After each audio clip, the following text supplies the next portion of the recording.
Sabe aquela dorzinha no joelho que aparece, sei lá, do nada quando a gente sobe uma escada? Aham. Ou aquele estalo na articulação que faz a gente pensar, e a idade chegou, Totalmente. de repente parece que todo mundo tem uma dica, um suplemento, e no meio disso tudo, um nome não para de aparecer, colágeno tipo 2.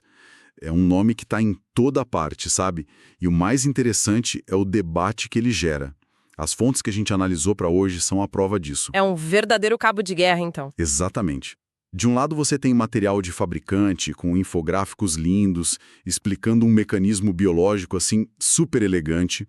Do outro, artigos científicos e notas técnicas de órgãos sérios, como o judiciário. Jogando um balde de água fria em tudo. Isso, exatamente. Então o nosso trabalho aqui vai ser uma espécie de investigação, né?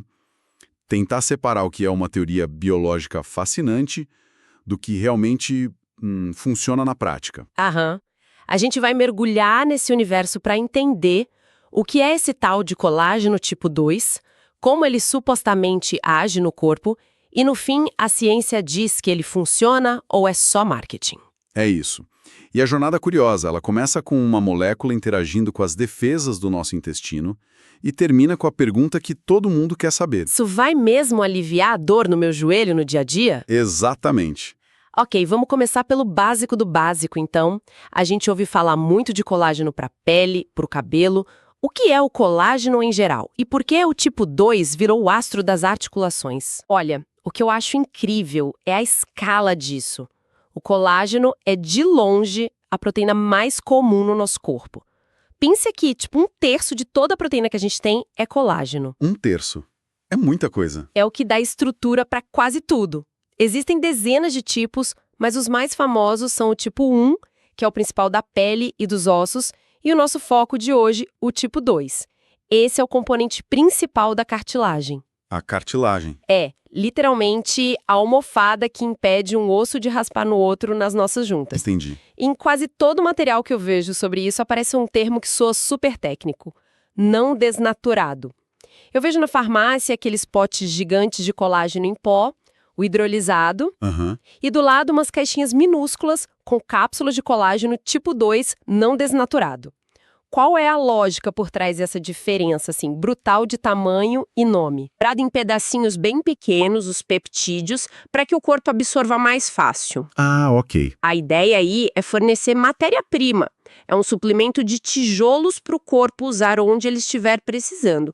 Por isso a dose é alta, na casa de 10 gramas. Certo, então um é material de construção e o outro, o não desnaturado da caixinha pequena, com uma dose de apenas 40 miligramas. Honestamente, como uma quantidade tão pequena pode fazer alguma diferença? Parece uma gota d'água no oceano. E é aí que a abordagem muda completamente. O não desnaturado, que a gente também vê pela sigla UC2, ele não tem a função de ser tijolo. Não. Não. O segredo dele é que, através de um processo de fabricação especial, em baixa temperatura, a molécula de colágeno tipo 2 é mantida inteira, com sua estrutura original, a famosa tripla hélice intacta. A função dele não é nutricional. Então qual é? É ser um sinalizador. É uma mensagem que você envia para o seu sistema imunológico. Por isso a dose é tão pequena. Espera um pouco, então a gente está falando de uma mudança de paradigma total. Não é sobre nutrir a junta com mais tijolos. Não é? É sobre usar uma dose minúscula para, tipo, hackear o sistema imune e convencê-lo a parar de fazer o que ele está fazendo de errado. Exato. É uma estratégia de informação, não de nutrição. Isso é fascinante e completamente contraintuitivo. É exatamente isso. O nome do mecanismo é tolerância oral. E a lógica é surpreendente. Vamos seguir o caminho que essa cápsula de 40 miligramas faz no corpo de acordo com essa teoria. Vamos lá. Você engole, ela passa pelo estômago e chega ao intestino com a molécula de colágeno tipo 2 ainda inteira. Mas aí vem a minha dúvida. Eu achava que nosso estômago era um banho de ácido que desmontava tudo que a gente come. Como essa molécula sobrevive para chegar inteira no intestino? Essa é uma das grandes questões do debate, que a gente vai ver no lado cético. Mas, segundo a teoria, uma porção suficiente dela sobrevive sim. Ok. E ao chegar no intestino, em vez de ser simplesmente absorvida como um nutriente, ela vai interagir com uma parte muito especializada do nosso sistema imune que mora ali, chamada GALT. GALT.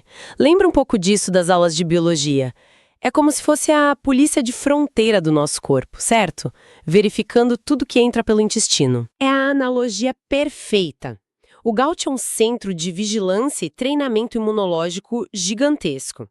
E o que acontece é que células especiais dessa polícia de fronteira capturam a molécula de colágeno intacta Certo. e a levam para uma espécie de centro de treinamento de soldados imunes, umas estruturas chamadas placas de Peyer. É como se estivessem mostrando uma foto do alvo para os soldados. Exato, mas nesse caso é para ensinar o contrário. É como mostrar a foto de um amigo para um cão de guarda para que ele pare de latir para aquela pessoa, sabe? Aham. O sistema imune é treinado a reconhecer o colágeno tipo 2 não como um inimigo a ser atacado, mas como algo que pertence ao corpo, algo amigo. O nome técnico para isso é dessensibilização. E qual o resultado prático desse treinamento? O resultado é a ativação de um tipo muito específico de célula, os linfócitos T reguladores.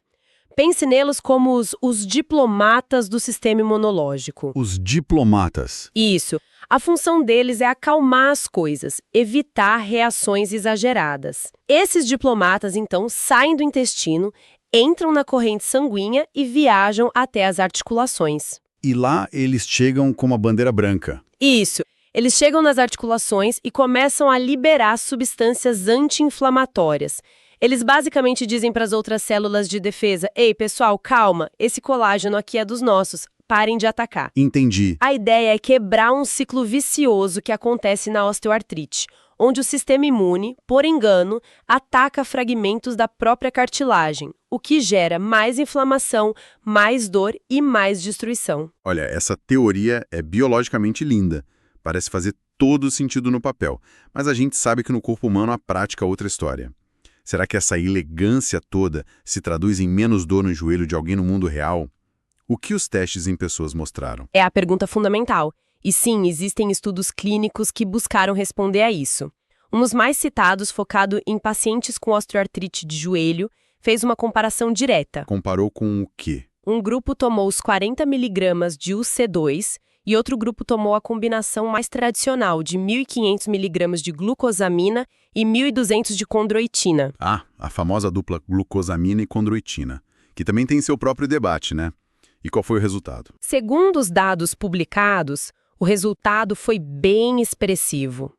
O grupo que usou o colágeno tipo 2 teve uma redução na pontuação de dor medida por uma escala padrão chamada WOMAC, de 33%. 33, ok. Já o grupo da glucosamina e condroitina teve uma redução de 14%. A 14, peraí. Mais que o dobro de eficácia na redução da dor. Exato, mais que o dobro. Isso é o tipo de resultado que faz todo mundo parar para prestar atenção. Se isso for verdade, por que ainda não é o tratamento padrão em todo lugar? Isso já me deixa com uma pulga atrás da orelha. Mas antes de entrar nisso, tem mais estudos que confirmam essa linha? Sim, há estudos mais recentes. Uma das fontes que analisamos é uma publicação de 2022 na plataforma Saielo, um estudo brasileiro. Eles acompanharam idosos de 60 a 80 anos com osteoartrite no joelho por 90 dias. E aí? O grupo que usou o 6C teve uma queda média na escala de dor de 3,8 pontos, enquanto o grupo controle, que não usou, teve uma queda de só 1,3. Uma diferença bem significativa. Sim, e além da dor, eles também relataram melhora na rigidez e na qualidade de vida. E para quem não tem a doença, mas sente aquela dor chata depois do exercício, pessoas mais jovens, atletas, também foi testado? Sim, há um estudo com voluntários saudáveis que tinham exatamente essa queixa, dor no joelho depois de se exercitarem. O grupo que tomou os 40 mg por dia não só relatou uma melhora na amplitude de movimento, como também, e isso é bem interessante, conseguiu se exercitar por mais tempo antes da dor começar a aparecer. Beleza, então temos um mecanismo de ação inovador e plausível, e alguns estudos clínicos mostrando números bem positivos. O caso parece bem forte, Mas eu ainda estou pensando naquela minha pergunta. Se é tão bom, por que não é unanimidade? Certamente tem gente que não compra essa história, né? Com certeza. É agora que a gente vira a moeda. As fontes mais críticas, como a nota técnica do Natjuz e o artigo da revista Questão de Ciência, chegam com argumentos bem pesados, que colocam tudo isso em perspectiva. E qual é o primeiro argumento? O primeiro ataque é direto na premissa biológica. Aquela minha dúvida sobre o estômago. Exatamente. Uma das fontes usa uma frase muito boa. Aminoácidos não têm marca. A base da nossa digestão é quebrar proteínas em seus componentes mais simples. Certo. A grande pergunta que os céticos fazem é: qual é a evidência real de que essa minúscula dose de 40 miligramas sobrevive intacta ao ambiente superagressivo do estômago para conseguir executar essa função no intestino? Para muitos cientistas, a hipótese mais provável é que ela seja simplesmente desmontada, como qualquer bife que a gente come. É a pergunta de $1 milhão. Se ela não chega inteira, toda a teoria da tolerância oral desmorona. E o que eles dizem sobre os estudos que mostraram resultados positivos? Eles também são alvo de críticas. O primeiro ponto é o tamanho das amostras. Aquele estudo-chave que mostrou o dobro da eficácia contra a glucosamina, por exemplo, Sei. foi feito com apenas 52 pessoas. Do ponto de vista estatístico, é um número muito pequeno para tirar conclusões tão fortes. É um sinal, uma indicação, mas não uma prova definitiva. E tem a questão do financiamento, né? Sempre que a gente vê um estudo patrocinado pelo próprio fabricante do produto, o pé fica um pouco atrás. Sem dúvida. É um potencial viés de confirmação que precisa ser considerado. E tem outra crítica importante: a falta de controle sobre outros fatores. Como assim? Imagine que uma pessoa entra no estudo, começa a tomar a cápsula, mas, por estar mais consciente do joelho, ela também decide fazer fisioterapia ou perder um pouco de peso. Ah, entendi. A gente sabe que essas duas coisas, por si só, já melhoram muito a dor.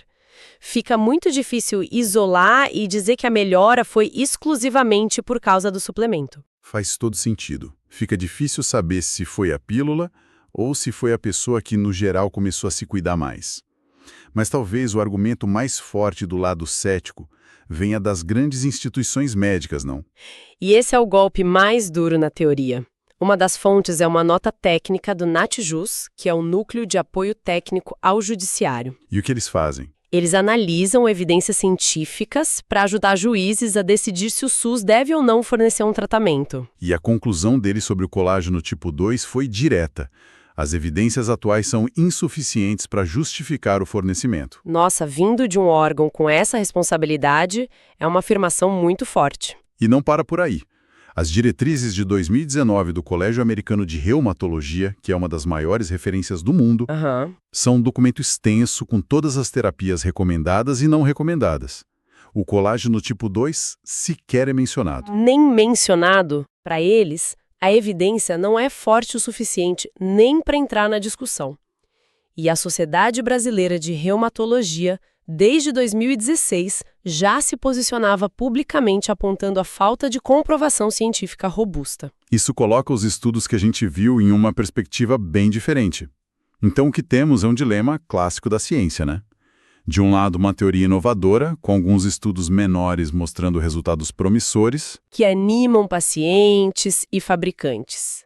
E do outro lado, o peso das grandes instituições médicas com um padrão de evidência muito mais rigoroso, dizendo: calma, ainda não estamos convencidos, precisamos de mais provas.